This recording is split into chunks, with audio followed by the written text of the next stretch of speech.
Cameraman नवीन के साथ है जर्नलिस्ट डीडी न्यूज गुरुग्राम। और डॉक्टर अमितेंद्र पालित जो कि senior research fellow institute of south Asian studies national institute of Singapore हमारे साथ जुड़ रहे हैं, और प्रोफेसर पीके घोष जो कि पूर्व विभागाध्यक्ष हैं अर्थशास्त्र विभाग के इलाहाबाद विश्वविद्यालय में। आप दोनों ही मेहमानों का बहुत बहुत धन्यवाद इस खास शो में आने के लिए। प्रोफेसर पालित, मैं आप ही से शुरुआत करता हूं क्योंकि हमारी आज की कहानी जो है वो एफडीआई पर। आपने देखा चाइना के मामलों पर आपकी पकड़ काफी मजबूत है। ऐसे में चाइना में बहुत ड्रास्टिक गिरावट देखी है वर्ल्ड में, जो पूरे एफडीआई का शेयर है, और उसका फायदा बहुत सारे देशों को मिल रहा है। भारत भी उसमें से थोड़ा सा हिस्सा ले पाया है, हालांकि सफर बहुत लंबा है। तो ओवरऑल जो सिनेरियो इकोसिस्टम बदला एफडीआई का, उस पर आपकी शुरुआती राय। Ajay, thank you. पहले तो आपको बहुत बहुत धन्यवाद इस प्रोग्राम में मुझे बुलाने के लिए। मैं दो चीज कहना चाहूंगा इस बारे में। जैसा कि आपने बिल्कुल सही कहा, आपने जो थोड़ा सा टिप्पणी की इस फोकस प्रोग्राम की पहली भाग में कि जब से ये कोविड पैंडेमिक आए हैं उसके बाद से आगे चलते हुए हर देश का ये एक पॉलिसी डिसीजन है कि डी रिस्किंग अगर जितना जल्दी हो सके तो उतना ही उनका जो इकोनॉमिक सिक्योरिटी का इश्यू है वो उतना टाइट होगा। इसके चलते हुए किसी एक देश पे ज्यादा सोर्सिंग या कंसंट्रेशन या सप्लाई चेन का पूरा लेंथ वहां पे लोकेट करने में कुछ तब्दीली हुआ है, और चाइना प्लस वन स्ट्रैटेजी तो बरकरार है। मैं एक चीज इस बारे में कहना चाहूंगा। देखिए, इंडिया की एक अपना स्ट्रेंथ है इकोनॉमी का जो कि चाइना से अलग है, और चाइना की कुछ अपना स्ट्रेंथ है जो कि उनका यूनिक स्ट्रेंथ है। और ये सिर्फ इंडिया और चाइना का बात नहीं है, हर देश का, जैसे कि मेक्सिको का, इंडोनेशिया का, इमर्जिंग मार्केट्स जो है उनका कुछ खास एडवांटेजेस होता है, और उस खास एडवांटेजेस के बेसिस पे उसको लॉन्ग टर्म फॉरेन इन्वेस्टमेंट मिलते हैं। मैं इसका जिक्र इसलिए कर रहा हूं कि कभी कभार हम ये सोचते हैं कि चाइना में एफडीआई कम होने का मतलब ये है इसका कोई डायरेक्ट सब्स्टिट्यूशन होगा कहीं और। शायद वो वन टू वन रिलेशनशिप नहीं होगा, जैसे कि कुछ जगह पे कुछ इंडस्ट्रीज में, मान लीजिए फार्मास्यूटिकल्स जो है उसमें इंडिया का प्रोफिशिएंसी बहुत ज्यादा है, बहुत दिनों से है। इंफ्रास्ट्रक्चर रिलेटेड एरियाज में तो धीरे धीरे बढ़ रहा है, लेकिन अगर हम आंकड़ों को देखें तो पिछले साल का जो आंकड़े था, पिछले का 20-22 साल का जो नंबर्स है, उसमें यह साफ जाहिर है कि इंडिया में ज्यादातर एफडीआई सर्विसेज सेगमेंट, सेवा क्षेत्र में आएगा, और ये ट्रेंड जो है दैट विल कंटिन्यू। और ये ट्रेंड जो है ये चाइना से हटकर आने वाला एफडीआई नहीं है, ये अपने आप इंडिया का जो स्ट्रेंथ है उसके बेसिस पे आ रहा है।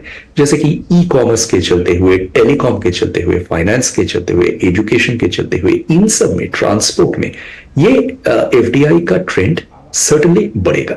लेकिन कुछ क्षेत्र ऐसा है जहां पे चाइना से हटकर जो इन्वेस्टमेंट का बारे में हम जिक्र कर रहा है उसका लोकेशन इंडिया में हो सकता है। जैसे कि एप्पल का एग्जांपल हम तो देख चुके हैं, वो पीएलआई से कनेक्टेड हो या ना हो, एप्पल का पूरा इकोसिस्टम जो है इलेक्ट्रॉनिक्स, कंज्यूमर इलेक्ट्रॉनिक्स, स्मार्टफोन्स, इसमें आ रहा है। मैं एक क्षेत्र का इसमें जिक्र करना चाहूंगा। I think there is one particular sector जहां पे इंडिया का आगे का चलते हुए इन्वेस्टमेंट का अगर हम ध्यान पे रखें, that is a very significant sector, वो है ग्रीन हाइड्रोजन। बिल्कुल। ग्रीन हाइड्रोजन में अगला 6-7 साल में इंडिया में एक पर्टिकुलर पॉलिसी स्ट्रेटेजी के हिसाब से we can expect a lot of FDI to come in, क्योंकि India is being prepared as a major exporting hub of green hydrogen. ठीक है सर, मैं आपके पास आता हूं। प्रोफेसर घोष, अमितन जी कह रहे हैं कि सर्विसेज सेक्टर में हमने डोमिनेट किया, और इसमें सच्चाई भी है, लेकिन अब जो हम मैन्युफैक्चरिंग पे फोकस देख रहे हैं सर, चाहे वो पीएलआई के जरिए हो या फिर मेक इन इंडिया के जरिए, क्या अब इस फोकस को और ज्यादा बढ़ाना होगा? क्योंकि बड़ी एफडीआई अगर आएगी शायद अब मैन्युफैक्चरिंग सेक्टर में आएगी, सर्विसेज अब कमोबेश सैचुरेटेड दिखाई दे रहा है सर। देखिए, आज से कुछ साल पहले तक हम लोग एक वाक्य सुनते थे भारत और चाइना के संदर्भ में, जिसकी हम चर्चा कर रहे हैं कि China is world's factory and India is world's office यानी सेक्टर। लेकिन अब हम बहुत जल्दी से कैचअप कर रहे हैं चाइना को एज वर्ल्ड फैक्ट्री ऑल्सो, इसीलिए चाइना का हिस्सा भी गिर रहा है। और हमारा मैन्युफैक्चरिंग सेक्टर में because of so many initiative by government of India, ये हमारा बढ़ रहा है। और जहां तक एफडीआई का प्रश्न है, तो उसके बढ़ने के पीछे मैं दो तीन बातें हाईलाइट करना चाहूंगा। पहला, भारत की निरंतर पॉलिटिकल स्टेबिलिटी जो विश्व के निवेशकों को आकर्षित करने का एक बहुत बड़ा आधार होता है। दूसरा, economic stability and economic boom. हम लगातार 7% के आसपास के ग्रोथ रेट पे बने हुए हैं, जो मेजर इकोनॉमीज में हम सबसे ऊपर है। तीसरी बात है कि हमारा फिस्कल कॉन्सोलिडेशन, राजकोषीय सुदृढ़ता की ओर हम लगातार बढ़ रहे हैं। हमारा राजकोषीय घाटा जो हमारा लक्षित उद्देश्य है उसके भीतर बनने जा रहा है। विदेशी मुद्रा भंडार अपने रिकॉर्ड हाइट पर है, लगभग 650 बिलियन की हाइट पर है। जैसा आपने पहले भी इंट्रोडक्शन में कहा कि जहां विश्व के बहुत सारे देशों के कैपिटल मार्केट के इंडेक्स गिरावट की दर्ज कर रहे हैं, वही भारत में सेंसेक्स और निफ्टी आज अपने रिकॉर्ड हाइट पर है। तो ये कुछ चीजें हैं जिसको, और हमने कैपिटल मार्केट में कैपिटल सेक्टर में बहुत बड़ा इन्वेस्टमेंट किया है, कैपेक्स में इन्वेस्टमेंट किया है, वो भी हमारे मैन्युफैक्चरिंग सेक्टर को बहुत बूस्ट करेगा। विशेषकर जैसा भी जिक्र कर रहे थे हम लोग, पीएलआई लिंक्ड स्कीम इसमें है। और एक बात जो मैं कहना चाहूंगा इस पे डॉक्टर पालित के हिस्से के साथ, कि भारत ने अभी 2 वर्ष पूर्व अनाउंस किया है अपनी बहुत बड़ी महत्वाकांक्षी योजना, यानी पंचामृत, जिसका पूरे वर्ल्ड में जो सबसे बड़ा उद्देश्य है इंडस्ट्रियल सेक्टर का, सर्विस सेक्टर का, वो है ग्रीन ग्रोथ। कैसे हम विश्व को बचाएं, और उसमें भारत ने लीडिंग भूमिका निभाई है। और जो हमारे पंचामृत के तत्व हैं उसमें से हमारा ग्रीन एनर्जी हमारा बहुत बड़ा बूस्ट करने वाला है। और हमने देखा हाल के वर्षों में, बहुत रिसेंट टाइम में, हमने ग्रीन हाइड्रोजन को बहुत बड़ा बूस्ट दिया है। एविएशन सेक्टर में हो, चाहे वो रेलवे सेक्टर में हो, ट्रांसपोर्ट सेक्टर में हो। और हमने नई पॉलिसी भी ट्रांसपोर्ट की अभी इसी हफ्ते अनाउंस की है कि ट्रांसपोर्ट सेक्टर में हम ग्रीन हाइड्रोजन कैसे बूस्ट करेंगे। तो ये पूरा जो चेंज है वो भारत के लिए एक बहुत बड़ा और इंपॉर्टेंट विश्व इन्वेस्टमेंट का डेस्टिनेशन के रूप में बनेगा। तो ये मानना है। जी सर। पालित साहब, लेकिन हाँ जी सर, इन्वेस्टमेंट को बूस्ट करने के लिए हमने कुछ वर्ष पूर्व एक पुरानी संस्था जो काफी रेस्ट्रिक्टेड संस्था थी, that was foreign investment promotion board, उसको हमने डिसमेंटल कर दिया। और उसकी जगह पर हमने अब जो किया है वो DPIIT, department for promotion of industry and international trade. इसमें बहुत बड़े, और हमने उसी के साथ साथ इंडिया इन्वेस्टमेंट ग्रिड अनाउंस किया है, इसमें विश्व भर के निवेशक कहीं से भी बैठकर भारत में किस सेक्टर्स में कितनी एफडीआई की अनुमति है, किस सेक्टर में ग्रोथ रेट क्या है, इसको देख सकते हैं। और उसकी वजह से भी हमने बहुत बड़ा अट्रैक्शन विदेशी निवेश को किया है। और मुझे ये विश्वास है कि चाइना जो कुछ समय पहले 100 बिलियन का लक्ष्य प्राप्त कर चुका था, उसको हम बहुत जल्दी 100 बिलियन के लक्ष्य को प्राप्त करने की दिशा में बहुत अच्छी तरह से अग्रसर है। जी पालित साहब, आपको याद होगा वर्ल्ड बैंक एक ईज ऑफ डूइंग बिजनेस की रैंकिंग निकालता था, और चाइना की वजह से उस रैंकिंग को बंद कर दिया गया। अब पूरी दुनिया को पता नहीं चल पाता कि अब ये हम लोग उस रैंकिंग में कहां पर है। हालांकि उसमें इंडिया ने एक सब्सटेंशियल प्रोग्रेस जरूर दिखाई थी। लेकिन सर, जो चाइना में जो शेयर ऑफ एफडीआई है, ग्लोबल एफडीआई का 12.5% से अगर वो डिक्लाइन हुआ है, 1.7 पे आया है, मेजर डिक्लाइन हुआ है, उसका ज्यादातर हिस्सा यूएस में गया है।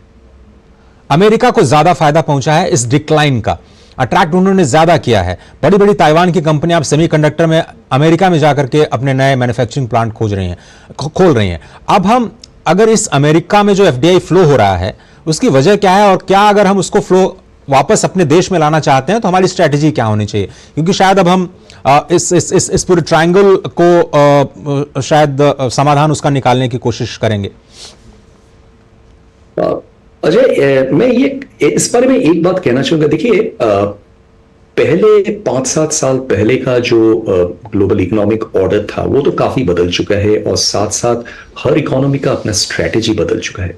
पहले ये होता था कि हर पूरा दुनिया में जिस जगह का अपना अपना एफिशिएंसी होता था, प्रोडक्टिविटी होता था, उस हिसाब से सप्लाई चेन का ऑर्गेनाइजेशन होता था। और लोग ये नहीं सोचते थे कि देश का नाम क्या है, बल्कि ये सोचता था कि कहां पे सबसे ज्यादा प्रोडक्टिव एफिशिएंसी मिलेगा। लेकिन अभी वो हिसाब बदल चुका है, क्योंकि कोविड के आने के बाद जियोपॉलिटिकल चेंजेस भी आ गया है, और कई सारे मेजर पावर्स के अंदर रिलेशनशिप में चेंज हुआ है। अभी जो आपने अमेरिका का जिक्र किया, ज्यादा तक एफडीआई जो अमेरिका में आ रहा है वो खासतौर से सेमीकंडक्टर्स में आ रहा है, क्योंकि अमेरिका का जो चिप्स एंड साइंसेस एक्ट था उसके अंदर जिस तरह का इंसेंटिव्स डिक्लेयर किया गया है, या तो बाकी IRA इन्फ्लेशन रिडक्शन एक्ट में जिस तरह का क्लीन एनर्जी पे सब्सिडीज का जिक्र किया है, उसके चलते हुए there is a relocation of investment. और ज्यादा तक आप देखेंगे कि TSMC जैसा बड़ा कंपनी जो फैब्स में मशहूर है ताइवान का, वो अभी हाल ही में अपना तीसरा जो नया प्रोडक्शन फैसिलिटी है एरिजोना में, उसका डिसीजन। लेकिन मैं ये भी कहना चाहूंगा कि एक और इंटरेस्टिंग ट्रेंड हो रहा है। देखिए, अभी अगर आप यूनाइटेड स्टेट्स को देखेंगे तो United States a very big market, consumer market, और China is also a very big consumer market साथ साथ। अब चाइना US के बीच में जो कंपटीशन चल रहा है उसमें टैरिफ्स है, उसमें टेक्निकल कंट्रोल्स है, एक्सपोर्ट कंट्रोल्स है। चाइना से एक्सपोर्ट रिलोकेट होकर मेक्सिको जैसा देश में जा रहा है, और वहां से वो दोबारा एक्सपोर्ट हो रहा है यूनाइटेड स्टेट्स। जी जी बिल्कुल। मतलब ये बड़ा इंटरेस्टिंग ट्रेंड बाहर आ रहा है, और इसके पीछे कारण ये है कि अभी FDI के पीछे सिर्फ इकोनॉमिक लॉजिक नहीं, पॉलिटिकल लॉजिक भी काम करने लगा है। जी जी। अब इसका फायदा हर तरह से हर देश उठा रहा है।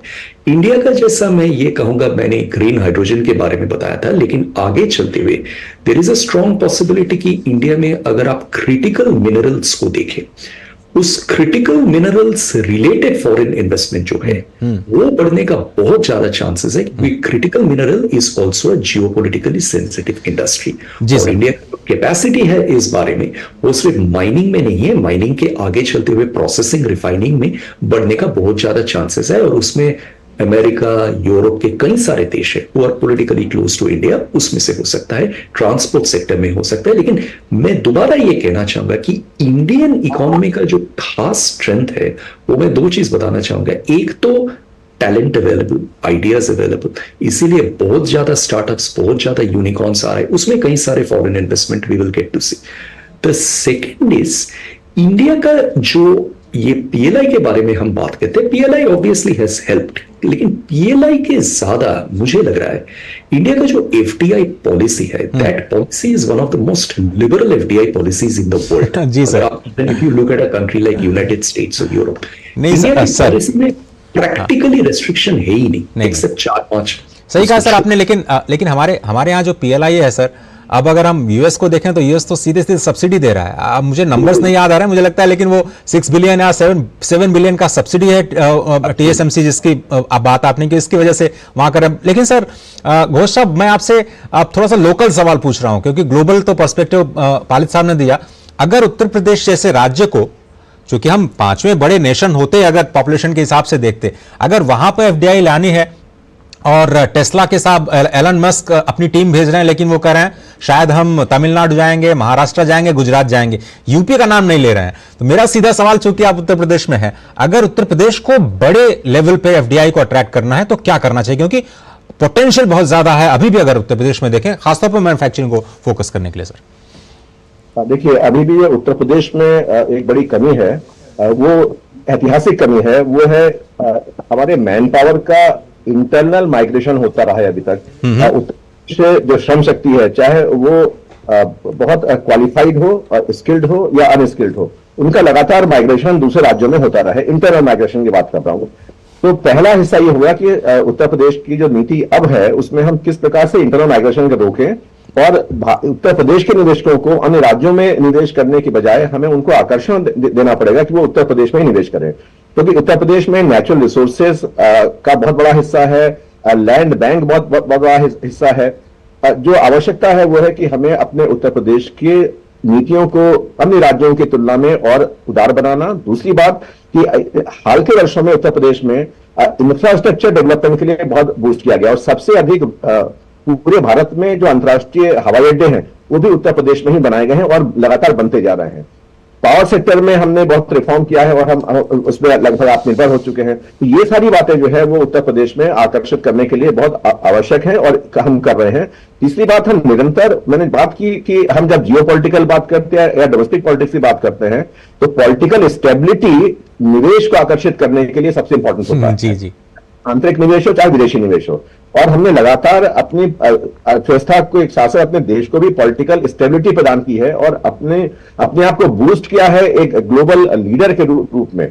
और हाल में जो G20 की मीटिंग है उसमें लोगों ने इस बात को स्वीकार किया है कि भारत अब आगे अपनी क्षमताओं को और पोषित करेगा। और मैंने भी कहा कि हम लोगों ने अगर हम पूरे 7-8 दशक की बात करें भारत की आफ्टर इंडिपेंडेंस, तो हम जहां पहले 3 दशकों तक एक बहुत अल्प समृद्धि की दर पर थे, Hindu growth rate, so called Hindu growth पे थे, हमने उसको लगातार न्यू हिंदू ग्रोथ रेट लगभग 7% पे आ गए हैं और हम आगे बढ़कर अब सुपर हिंदू ग्रोथ रेट यानी डबल डिजिट ग्रोथ रेट की ओर जा रहे हैं। उसमें उत्तर प्रदेश की भूमिका सबसे बड़ी है और जो $5 बिलियन की अर्थव्यवस्था भारत को बनाने की बात कर रहे हैं उसमें उत्तर प्रदेश ने ये निर्णय किया है कि वो जल्दी ही भारत उत्तर प्रदेश को 1 बिलियन, अगर हम 1 ट्रिलियन सर, तो अगर 1 ट्रिलियन हम हैं तो हम अगर हम 1/5 ऑफ द इंडिया हैं, naturally attract investment, foreign investment इन उत्तर प्रदेश ऑल्सो। बहुत बहुत धन्यवाद सर। इंटरेस्टिंग डिस्कशन है बट आई एम अफ्रेड कि मेरे पास वक्त की कमी है। पालित साहब सिंगापुर से जुड़ने के लिए धन्यवाद और घोष साहब प्रयागराज से आपका भी जुड़ने के लिए बहुत बहुत धन्यवाद इस खास प्रोग्राम में। और अब चलते चलते नजर डालते हैं कारोबार जगत से जुड़ी कुछ और अहम खबरों पर फटाफट अंदाज में। रिजर्व बैंक 2008 से तिमाही